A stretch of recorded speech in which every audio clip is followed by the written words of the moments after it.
So the temple is open. Ayodhya is now a global program map. But what does that mean for India? Well, there are two broad implications. One is domestic and other is global.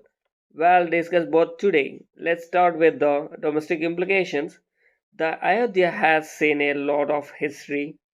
Some of it has been painful and violent, but this temple is like a full stop to the story. It's now time to look forward to focus on the future. The Prime Minister also talked about the he said Lord Ram belongs to everyone.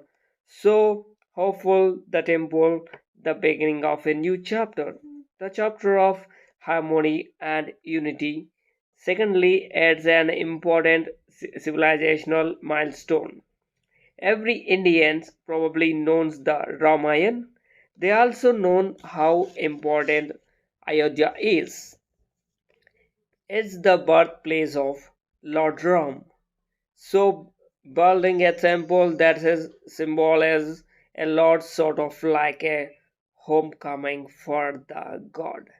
And thirdly, the political implication in few months now India will head into the general elections. Chances are the temple will feature heavily in it. Building it was an election promise of India's ruling party, the BJP. In fact, the party rise is linked to the Lord Ram temple. So today event does have political implication. You will see it play out very soon. That's the domestic impact. Now let's look at the global implications. Number one is soft power. The story of Lord Ram is a pretty famous one, not just in India, across the Asia. You have different versions of Ramayan. Thailand has one, so does Cambodia, Laos, China, Myanmar, Indonesia, Vietnam. They all have their own versions of Ramayan. I will give you an example. There is a city in northern Thailand called Ayodhya. It was the capital of an ancient Thailand kingdom. And where did the name come from? Has many historical says Ram's Ayodhya. Even today's the kings takes the name Rama in Cambodia.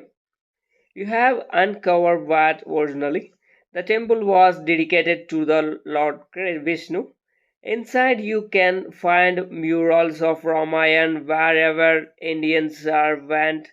The Ramayan followed, like in the Caribbean, in Africa, Pacific Island, like Fiji. All these places are familiar with Lord Ram. In fact, they celebrate him. So maybe Delhi can leverage that common thread used to force closer ties, which brings us to second implications. More tourism, again the focus on Asia 8 can be on Asia. Look at the top sources of foreign to units in India. These places grows up listening to stories of Lord Ram. Why couldn't they went to visit his birthplace or other sites like to the his stories? The government of India already working on his directions. A Ramayan railway circuit has been unveiled. It links places like Ayodhya, Chitrakat, and Bakar. The route has around 15 stops. It's an 18 days journey covering more than 8,000 kilometers. The new Ram temple will put this route on the world map. It could be the star attraction and do not understand. It could be the star attraction and do not underestimate religious tourism. People spend a lot of money on it. My point here is quite simple.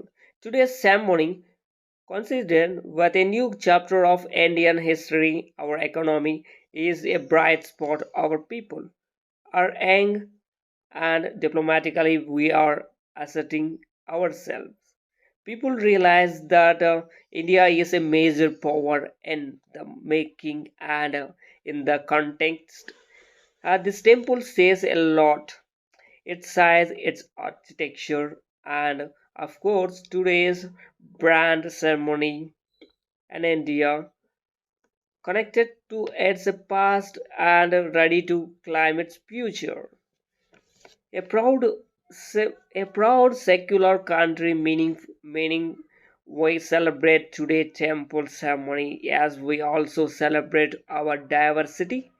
After all, that is essence of Ram Raja, or the kingdom of Ram, a kingdom of harmony, peace, and redness. Jai Sri Ram.